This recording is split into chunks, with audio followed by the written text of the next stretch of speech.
I'm asking you a question. Please riddle it to me in the comment section. What has Penn State done that is more impressive than Indiana? Nothing. Nothing at all. Another week, another terrible ranking. What's new? Ladies and gentlemen, boys and girls, hope all of you having a great start to your week. Hope all of you having a great Monday. If not, hope this video can make it a little bit better. And man, oh man, come on. Are you kidding me? I know why you're here. You know why we're here. We're here to react to the AP poll. Like always, you're going to get my live reaction.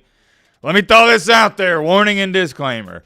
I'm probably going to go on a rant and tangent, but that's also why you've clicked onto this video. I think you guys just like it when I get upset with the AP nerds.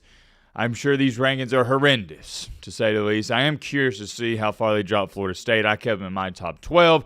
For those of you that are curious, I released my rankings on Twitter. I already made a separate video. I believe, yeah, that was last night talking about them. So you can look at mine if you want. You know what?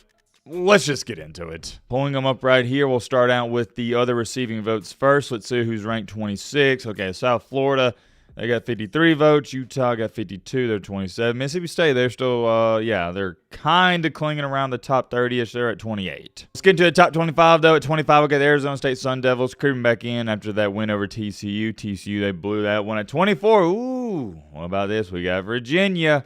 After that big-time upset win over the Seminoles at 23, we got the BYUs. Clap it up to the BYUs. At 22, we got the Illini. They go up one spot. And at 21, we got Notre Dame.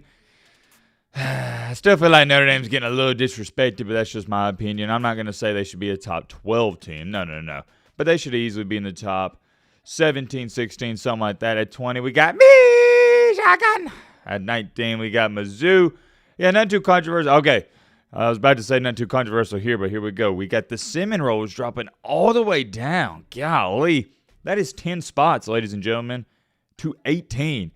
I don't like that. I don't agree with it. And here's why. If you would have got blown out by Virginia, yeah, I get it. You lost in double overtime. You had, 3 to 4 turnovers. You played awful. The ball went Virginia's way 9 out of 10 times. It was a road game, Friday night, stereotypical trap game. And also, may I remind some of y'all, they have one of the best wins of the season. They beat Alabama. I don't know how you can justify dropping them all the way down to 18. Don't like that at all. At 17, we got the Yellow Jackets. They go down a spot. Have they looked good? Not really. They should have lost that game against Wake Forest, and it's not like a hypothetical. No. The officials literally blew a game-winning call for Wake Forest. It was offsides. That would have iced the game. Georgia Tech, they win it. Rare less. Congratulations to Brent Key and Haynes King for being 5-0. That is America's team. At 16, we got Vanderbilt. For those of you that didn't hear the news, guess where College Game Day is going? To Tuscaloosa, Alabama for the Alabama versus Vanderbilt game. Never in my wildest dreams did I think that would become a reality, but here we are. You have to be you've had to at least be watching college football for 20 years to understand how insane it is for College Game Day to be going to a Vandy game. They've been irrelevant for so long. I mean, we call them the nerds. Nobody takes them serious when it comes to football. I think the last time they were actually this good consistently was when, ironically enough, James Franklin was there. Shout out to James Franklin. He was good at Vandy, not so good at Penn State. At 15, going on up here, they don't move, so there's nothing to say there. Tennessee, they escaped Starkville, Mississippi with that win in overtime. 14, we got Iowa State. 13, okay. Here we go, LSU. You know what? Not mad at this. I think I dropped. Yeah, I got them at 12. So me and the nerds agree with that a little bit. I mean, what is there to say about this outside of LSU has an elite defense and oh, man. I'm not even going to say it. We'll just leave it at this. A very bad offense. I was about to use some other not so nice words. Nussmeier, not looking that good. He's not even looking like one of the top 5 quarterbacks in the SEC, and heading into the season, I thought he was a top 5 quarterback in the nation. They got to get that solved. I will continue to drop them if the offense continues to look pitiful. At 12, I don't agree with this one, the Georgia Bulldogs. The AP nerds are back at it again, man, back at it. Texas Tech is ahead of them. I'm not going to say too much about that. They're undefeated. But here would be my question to the AP nerds. Do you really think Texas Tech is better than Georgia? I don't. I'm not going to knock Georgia at all because you lost to one of the best football teams or programs of all time. Alabama this year, we still don't know how quite I'd say great they are, but we can all agree they're a really good football team. What happened against Florida State was the same thing that happened with Florida State on the road at Virginia. You're on the road against a Power 4 team. Anything can happen. You also got to throw in there with Alabama and Florida State. Bama didn't have any film on this Florida State team, so that's another thing. It's hard to prepare for teams in week 1. I'm not going to speak about that too much. I just don't agree with Georgia dropping all the way down to 12. You lost a closely contested game against Alabama. I'd keep them in the top 10, but that's just me. 11, Texas State Red Raiders. That's cool. Nothing bad you can say about them. At 10, we got Alabama. It's a little low if you got to ask me. I got them at number 5. A little low. Let's continue to go up here before I go on a rant and tangent. At 9, we got Texas. Okay, here comes the rant and tangent. Let me ask you a question, Timothy and Bobby. What has Texas done that tells you, it proves to you, and has shown you they're better than Alabama or Georgia, for that matter? Nothing to me. I refuse to rank Texas inside my top 12 until they show me they got a good quarterback. Right now, they don't have a good quarterback. I can't take Texas seriously. They have an outstanding defense, but man, Arch Manning sucks. Therefore, if you can't move the ball, it's like LSU, you're irrelevant. You have to be able to move the ball to compete with these teams. You saw it against Ohio State. He couldn't do it. You saw it against San Jose State. He had 10 straight incompletions. That's not a good quarterback. It's not even an average quarterback. I don't know how you can justify saying Texas is better than Alabama and Georgia. Don't get that one, Chief. Don't get it. At number 8, we got the Indiana Hoosiers. They go up quietly 3 spots after that shaky performance on the road against Iowa. I'm not going to berate them too much because it's Iowa. You're on the road like we talked about. Not Virginia, with Florida State. It's hard to win on the road in the Power 4. I don't care who you're playing. It could be the worst team in the conference. And number 7, oh, yeah. Great logic, AP nerds. Why is Penn State still in the top 12? No. Scratch that. Why are they still in the top 8? What are we doing? You know, I'm starting to think the AP nerds do this on purpose just to see me scream. I bet they're watching this video. They're pointing at the screen and laughing. Look at him. Look. This is the part where he's going to scream and get really pissed because we got Penn State in the top 8. Calm down, Matt. Calm down. I told myself I'm not going to scream a lot in this video, but they're making it really hard.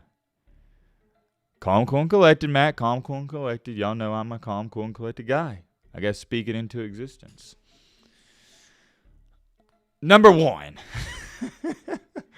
There's so many places I could start with this. I'm trying my best not to scream. I really am. Penn State shouldn't have been ranked in the top 10 heading into this matchup. Or I think I had them right at 10. They shouldn't have been near the top 5. I don't know why they were number 3 without proving anything. Number 2, they just lost at home. Yeah, I still think Penn State is a top 12-ish team. But top 7?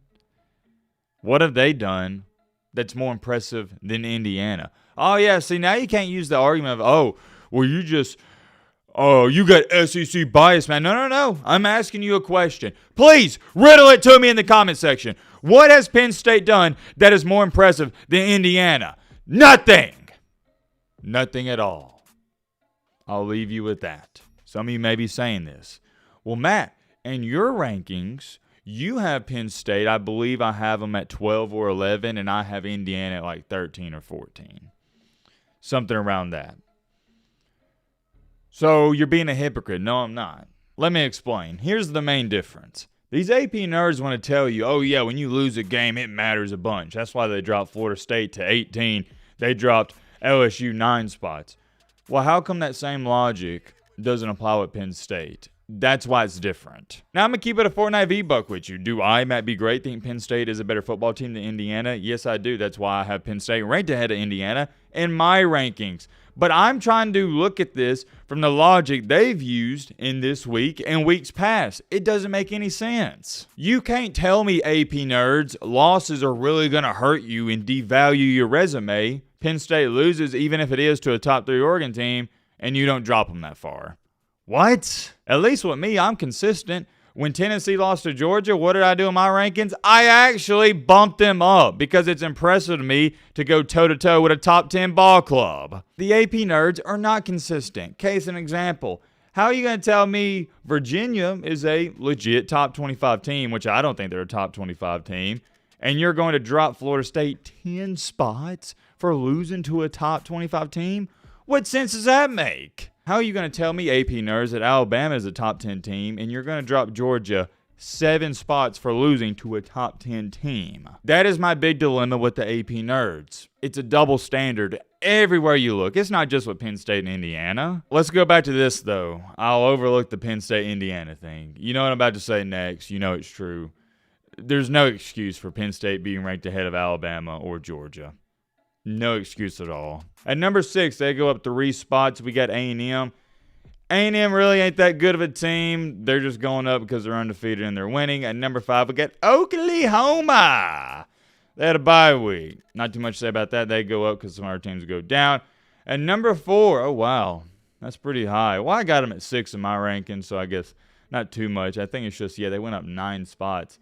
We got Ole Miss in the lane train. I've been high on them dating back to preseason. I kept telling you I didn't understand why the AP nerds had them barely ranked. Well, they had them to start the season at like 20-something. What? That didn't make any sense to me. I didn't have them in the top 10, but I had them around 15, 14, 13. Yeah, Ole Miss looks good. I'm not really going to complain with this too much. I think Oklahoma has a better resume than Ole Miss. I think Oklahoma looks like a slightly better team than Ole Miss, especially when Mateer's in there. But you can't be upset with this. They're undefeated. At number 3, we got the U. Oh, wow, they dropped the U. Yeah, I don't really like that. My top 3 stay the same. At 2, Oregon, they go up, I guess, because of the big-time win at Penn State. And at number 1, we got B. Little bro, Ohio State.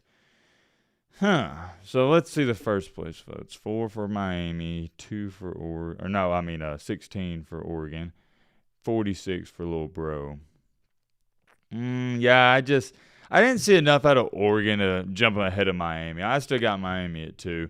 A lot of times I think I have it too, and I think the AP nerds, they struggle with it, is the recency bias. Since Oregon's coming off of that great win on the road at Penn State, everyone's going to go, oh, yeah, we got to jump up to number 2. Because this kind of hurts Miami's resume. They didn't play this week. People tend to forget about them. But if Miami goes out there, don't they play the Seminoles this week and crush the Seminoles? I bet they jump Oregon. I guess I had to wait and see. Another week, another terrible ranking. What's new? I'm curious. Let me know your thoughts down below. But